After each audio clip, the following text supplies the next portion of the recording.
चट्टान को तोड़ दिया करता है। भगवान जरा ये बताओ कि लोहे से भी ज्यादा शक्तिशाली कोई है क्या? भगवान महावीर ने कहा हां, लोहे से भी ज्यादा शक्तिशाली अग्नि हुआ करती है जो लोहे को पिघला करके रख दिया करती है। तो भगवान जरा इतना और बता दो कि अग्नि से ज्यादा शक्तिशाली इस धरती पर कोई है? तो महावीर ने कहा धरती अग्नि से ज्यादा शक्तिशाली पानी हुआ करता है जो आग को बुझा के रख दिया करता है। तो भगवान फिर इतना और बता दो, पानी से ज्यादा शक्तिशाली कौन होता है इस धरती पर?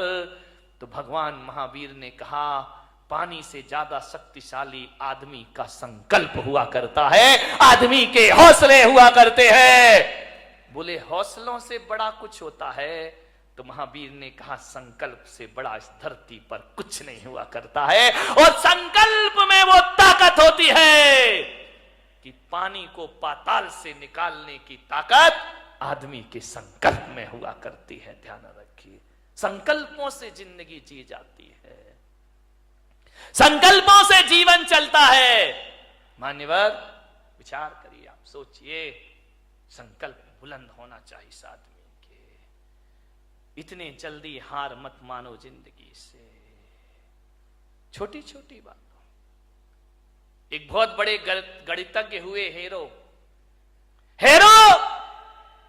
9 बार फेल हुए स्कूल में। कितनी बार? ऐसा कोई महात्मा बैठा जो 9 बार फेल हुआ हो? 9 बार फेल हुए। पिता ने कहा ये पढ़ाई बंद कर, तेरे बस की नहीं है, तू नहीं हो सकता पास। 9 बार फेल। चल पशु चरा, उठा डंडा, गाय चरा, भैंस चरा, तू पास नहीं हो सकता, तेरे भाग्य में पास होना लिखा ही नहीं है। उसने कहा यार लगता तो ऐसा ही है कि अब मैं पास नहीं हो सकता। 9 बार फेल हुआ क्लास में। एक दिन बैठा था अपने घर में, एक चींटी को देख रहा है। चींटी चढ़ रही है, गिर रही है, चढ़ रही है, गिर रही है, फिर चढ़ती है, फिर गिरती है, फिर चढ़ती है, फिर गिरती है। हीरो ने कहा यार ये गिनूं तो कितनी बार चढ़ रही है। उस दिन वो चींटी 99 बार चढ़ी और गिरी, 100वीं बार ऊपर चढ़ी।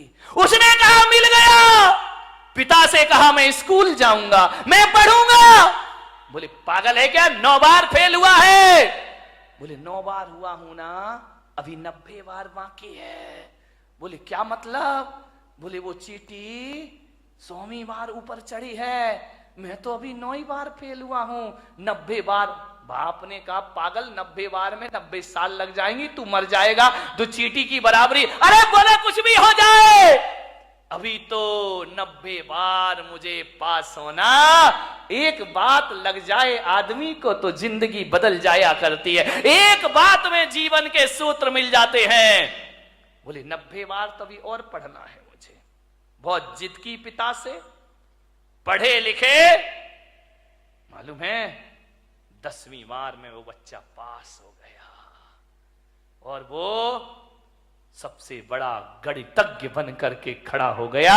उसकी किताबें मैथमेटिक्स में चला करती हैं। ध्यान रखिए, इतना महान गणितज्ञ बना, उसके जैसा गणित के सवाल हल करने वाला दुनिया में दिखाए। आदमी थक जाता है, आदमी हार जाता है, आदमी अपनी सोच से हार जाता है। एक बात बताइए, 2 पहलवान लड़ रहे हैं, दोनों की शक्ति बराबर है, दोनों के दांव पेंच एक से हैं, कुश्ती लड़ रहे हैं, दोनों के एक से दांव पेंच, एक ही गुरु, एक सी ताकत, एक हारता है, एक जीतता है।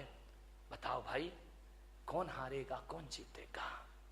बोलिए, आपसे मेरा निवेदन है, दोनों लड़ रहे हैं, एक सी ताकत है, एक से दांव पेंच है, कुश्ती लड़ रहे हैं। एक से वजन और एक सी ताकत वाले होने के बाद भी एक तो हारेगा ना, एक जीतेगा। कौन हारेगा? ध्यान रखना, ताकत तन की एक सी है, हारता वही है जो मन से हार जाएगा, वो शरीर से हार जाएगा। मेरे भाई, जो मन से हार मान लेता है वो तन से हार मान लिया करता है। तो मैं आज आपको सूत्र दे रहा हूं कि मन के हारे हार है और मन के जीते जीत। जिसका मन हार गया वो दुनिया में कभी विश्व विजेता नहीं बन सकता है। सम्राट सिकंदर अंतिम सांस तक विश्व विजेता के सपने देखते रहा। मान्यवर, सपने देखिए, देखना चाहिए। बिना सपनों की जिंदगी कभी आगे नहीं बढ़ा करती है। हौसलों के साथ जिंदगी को जियो मेरे भाई। विपत्तियां आएंगी जीवन में, विपत्तियां जो होती हैं वो पार्ट ऑफ लाइफ है आदमी के जीवन में, जीवन का एक हिस्सा है। विपत्तियां पार्ट ऑफ लाइफ है और विपत्तियों में अपने आप को संभालना आर्ट ऑफ लाइफ हुआ करती है मेरे भाई। सबसे बड़ी कला हुआ करती है मुसीबतों में अपने को संभाल के रखना, बहुत बड़ी कला हुआ करती। आर्ट ऑफ लाइफ बनाओ, पार्ट ऑफ लाइफ को ध्यान रखिए। जीवन की एक कला है जिंदगी, मौत से मत घबराइए। मान्यवर, जिंदगी जीने के लिए मिली है, इसे आत्महत्या की भट्टी में मत झोंकिए। पूरी जिंदा दिली के साथ जिंदगी को जीने का प्रयास करिए। जियो, बहुत आनंद है इस जिंदगी में। बच्चों पर इतने पढ़ाई का प्रेशर मत डालो। बच्चों की कामयाबी देखना है या काबिलियत देखना है। मान्यवर, ध्यान रखना, आप कामयाबी के पीछे दौड़ते हैं, काबिलियत का ध्यान नहीं रखते हैं। बच्चों को कामयाब भले ना बनाओ, लेकिन बच्चों को काबिल जरूर बनाइए। ध्यान रखिए, कोई जरूरी नहीं है इतना प्रेशर मत डालो कि तुम्हारे बच्चे आत्महत्या करने को तैयार हो जाएं। अपने विचार उन पर मत लादिए, उनके ज्ञान की क्षमता को देखिए। वरना माँ बाप इतना प्रेशर डालते हैं और जब रिजल्ट आता है तो हमारे घर का चिराग अपने हाथों से फांसी के फंदे लगाकर दुनिया से विदा हो जाया करता है। ध्यान रखिए, डिप्रेशन में जी रहे हैं लोग, तनाव में जी रहे हैं लोग, ज्यादा और जल्दी के चक्कर में जी रहे हैं लोग। ज्यादा और जल्दी नहीं, ध्यान रखना, यहां तो संसार है। राजपाट छिन भी जाए तो वनवास में राम लक्ष्मण स्वर्गों जैसा जीवन जी करके दिखा दिया करते हैं। जिंदगी को जियो, पूरी आशा से जियो, पूरे विश्वास से जियो। आत्महत्या के अंधे कुएं में छलांग मत लगाओ। यदि आप ऐसे विचार, महिलाओं से मेरा निवेदन, पुरुषों से मेरा निवेदन है बड़ी विनम्रता के साथ, जब अपनी उपलब्धियों पर अकड़ हो तो अपने ऊपर वालों को देखना। इस दुनिया में हमारे भी बाप बैठे हुए हैं, ध्यान रखना। हमने क्या कमाया है, टाटा बिरला वालों को देखना, उनके आगे अपनी कोई औकात भी नहीं है, उनके चौकीदार की हैसियत नहीं है अपनी। रिलायंस बंधु इतना कमाया है उनने। जब अकड़ पैदा हो तो ऊंचे वालों को देखना, और जब निराशा पैदा हो तो अपने से नीचे वाले को देखना। जिंदगी तुम्हारी आनंद में परिवर्तित हो जाएगी। मेरे पास इतना है, ईश्वर ने इतना दिया है। ऐसे भी लोग हैं जिनके पास 4 छत, 4 दीवार और 1 छत भी मौजूद नहीं है। ध्यान रखिए, मान्यवर, सोचना है। भौतिक असफलताएं और भौतिक सफलताएं, जब भौतिक सफलताएं आदमी को जीवन दे नहीं सकती हैं तो भौतिक असफलताओं को जीवन लेने का कोई अधिकार भी नहीं हुआ करता है। मान्यवर, जीवन को जियो, पूरी जिंदा दिली के साथ जियो, हर हाल में जियो। जैसा भी जीवन आए, ध्यान रखना। माता पिता डांट दे बच्चों को, गुस्सा कर दे, तो ये मत सोचना कि मेरे बाप ने मुझे डांट दिया, मेरी मां ने मुझे डांट दिया। बच्चों से मेरा निवेदन है, सासू डांट दे तो बहू आवेश में ना आ जाए। वो इतना सा सोच ले, एक विचार बना ले कि यार माँ बाप नहीं डांटेंगे तो हमें कौन डांटेगा। ये डांटने का हक तो हमने दुनिया में माँ बाप को दे रखा है। अरे बड़े बुजुर्ग नहीं डांटेंगे तो हमें कौन डांटेगा। इतना सोच लो, बड़ी तसल्ली मिलेगी। हमारे ऊपर अनुशासन कौन रखेगा? फिर वो नहीं डांटेंगे तो कौन डांटेगा? और बड़े बुजुर्गों से निवेदन है, बच्चे बेटियां बहुएं गलती कर दें तो डांटने से पहले सोचना, बच्चे गलती नहीं करेंगे तो कौन गलती करेगा? आपका घर सुखी बन जाए। बच्चों से ही तो गलतियां होती है, बहू से ही तो गलतियां। अरे आई है, बच्ची है, ससुराल से आई है, हो गई गलती, उसके लिए इतना तमाशा खड़ा करने की क्या जरूरत? जीवन को सुखी बनाने की छोटी छोटी सी बातें हैं, ये आपकी जिंदगी को बदल के रख देंगे, पलट के रख देंगे। गलतियां तो बच्चों से ही होती हैं। बड़े सोच लें बच्चे तो गलती करेंगे ही करेंगे, और बच्चे सोच लें मां बाप तो डांटेंगे ही डांटेंगे। जिंदगी को समझना, आराम से जियो। जिंदगी जीना एक कला है मेरे भाई, इस कला को थोड़ा सा सीखिए। ये जिंदगी बोझ भी होती है और जिंदगी वरदान भी हुआ करती है मेरे भाई। कांटों पे नजर होगी तो दुनिया में कांटे ही कांटे हैं, फूलों पे नजर होगी तो दुनिया में फूल ही फूल हुआ करते हैं। मान्यवर, निवेदन है आपसे, पूरी जिंदगी को हौसले से जीने का प्रयास, हर हाल में जियो। एक साधु थे, अपनी बात समाप्त करता हूं।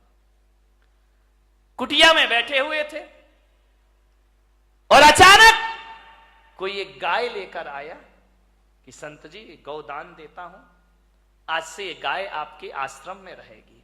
संत ने कहा मजा आ गया, ये गाय मेरे आश्रम में रहेगी। बोले चेले चपाटी थे, बड़े खुश हुए, गाय आ गई, गाय आ गई, कल से दूध पिएंगे, दही बनेगा, छाछ मिलेगा, मावा मिलेगा। बहुत खुश हुए।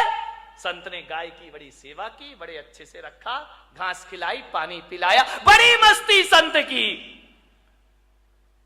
3 दिन बाद पता चला कोई गाय उठा के ले गया। संत ने कहा मजा आ गया।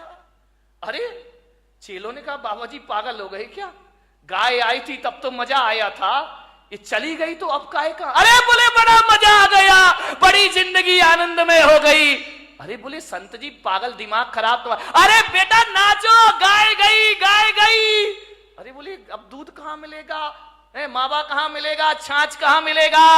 संत ने कहा एक तरफ गया वो दूध और मावा, अरे गाय गई तो गोबर उठाने की झंझट भी हमारे पास से चली गई। अब कहां की घास? मस्त रहो, भगवान का भजन करो, ध्यान रखिए। ऐसी जिंदगी जियो, राजी हैं हम उसी में जिसमें तेरी रजा है। यहां यूं भी वाह वाह है, यहां त्यों भी वाह वाह, हर समय वाह वाह है, ध्यान रखिए। मिल जाए तो कोई बात नहीं है, चला गया तो आनंद में जियो ना। लेकिन तुम्हारी जिंदगी निराशाओं में जाती है। एक गुलाब का पौधा ये सोचता है कि मैं नारियल के पेड़ की तरह बड़ा हो जाऊं। अब बाजू में लगा है, अब वो सोचे मुझे नारियल का पेड़ बना दे, नारियल का पेड़। अब गुलाब का पौधा कैसे पेड़ बन जाएगा? पेड़ इसलिए दुखी है कि वो सोचता है यार गुलाब जैसे फूल मुझ में आ जाए, गुलाब जैसे फूल। जिंदगी दुखी हो जाएगी। एक जगह मैंने देखा, अरे गुलाब का पेड़ अपनी पौधा अपनी मस्ती में झूम रहा है, नारियल का पेड़ अपनी मस्ती में झूम रहा है। मैंने एक साधु से पूछा बताओ ये अपनी मस्ती में क्यों है, ये इतने आनंदित क्यों है? बोले इसलिए आनंदित है कि नारियल का पेड़ कभी नहीं सोचता कि मुझ में फूल लग जाए, और गुलाब कभी नहीं सोचता कि मैं इतना ऊंचा हो जाऊं। इसकी अपनी मस्ती होती है और उसकी अपनी मस्ती में रहो। अरे मेरे भाई, पूनम की रात का जो सौंदर्य है ना, कभी कभी अमावस भी बड़ी सुंदर लगा करती है मेरे भाई। यदि अमावस की रात ना होगी तो पूनम का सौंदर्य कौन जान पाएगा? यदि जीवन में दुख नहीं होंगे तो सुख का स्वाद। कबीर का झोपड़ा एक दिन बेश्या के कोठे के सामने बना दिया गया। बेश्या को बड़ी परेशानी हुई, कबीर को कोई परेशानी नहीं थी। संतों को क्या परेशानी? परेशानी तो संतों से दुनिया को है। कबीर अपनी भक्ति करता था, राम नाम भजन में लीन रहता था। बेश्या को डिस्टर्ब हो गया। रोज बेश्या के कोठे में ढोलक बजती, तबले पर थाप पड़ती, घुंघरुओं की आवाज आती, और जब घुंघरुओं की आवाज और ढोलक की थाप पड़ती, कबीर उस संगीत में अपने राम का भजन किया करता, भगवान का स्मरण, बड़ा आनंद है मुझे इस जीवन में। लेकिन जैसे ही कबीर भजन गाता तो ये दीवाने मत वाले लोग वेश्या के कोठे में जाते और कबीर का भजन सुनते, कबीर के पास जाकर बैठ जाते। अरे वेश्या ने कहा ये कबीर तो मेरा धंधा चौपट कर देगा। जे लोग आते हैं वासना के लिए, ये साधना में लगा देता है। बोले ये तो मेरी दुकानदारी पूरी बंद कर देगा। वेश्या ने कहा इसका झोपड़ा हटाओ यहां से, अपना धंधा बंद हो जाएगा। लोग कबीर के पास जाते हैं, शरीर को नश्वर समझने लगते हैं, भोगों को नश्वर समझने लगते हैं। और ये आदमी भोगों को नश्वर समझेगा तो मेरा तो खाना खराब हो जाएगा। वेश्या ने अपने यारों से कहा कि जा आज रात को कबीर का झोपड़े में आग लगा दो, जला दो रात को। रात हुई, वेश्या के यार गए, कबीर के झोपड़े में आग लगा दी। घास फूस का झोपड़ा धू धू करके जलने लगा। कबीर ने देखा वाह वाह, अभी तो ये झोपड़ा तू कितना चाहता है मेरा राम, मुझे कितना प्यार करता है। क्योंकि जब ये झोपड़ा था ना तब तुझे दिक्कत होती थी मुझे देखने में, अब झोपड़ा हटा दिया, आओ अपन सामने से दीदार करेंगे। बीच की दीवार खत्म हो गई, मजा आ गया, हरि भजन करने लगा, जल गया झोपड़ा। बोले लोग हवन यज्ञ करते हैं तो आहुतियां डालते हैं, वारे मेरे राम जी तुमने तो मेरा झोपड़ा ही आहुति में डाल दिया, मजा आ गया। अब खुल के आकाश को देखेंगे, चांद सितारों का सौंदर्य देखेंगे। बहुत खुश हुआ कबीर। बात बदल गई। किस्मत को बदलने में ज्यादा ध्यान रखना, 100 साल में किस्मत जरूर बदलती है, ध्यान रखना। ऐसा कोई नहीं जिसकी किस्मत ना बदलती हो, जरूर बदलेगी किस्मत। आज है कल नहीं रहेगा, आज कुछ नहीं है कल सब कुछ होगा, ध्यान रखिए। हवा का एक झोंका आया और कबीर के झोपड़े की आग वेश्या के कोठे तक पहुंच गई। और उस आग ने पर्दे जलाना शुरू कर दिए, पर्दे जल रहे हैं, साजबाज जलने लगे, ढोलक फट गई, हारमोनियम जल गया। वेश्या उठी, ये क्या हो गया, मेरे कोठे में आग लग गई, मेरी जिंदगी भर की कमाई सब मिट्टी में मिल गई। बहुत परेशान हुई वेश्या, कोई बुझाने वाला नहीं उस रात को उसके कोठे की आग। सवेरे तक कोठा जल जल के धुआं हो गया। दौड़ी दौड़ी गई कबीर के पास, कबीर कबीर कबीर। कबीर तो भगवान की राम धुन में लगे हुए हैं। अरे कबीर उठो, देखो ये क्या हो गया है।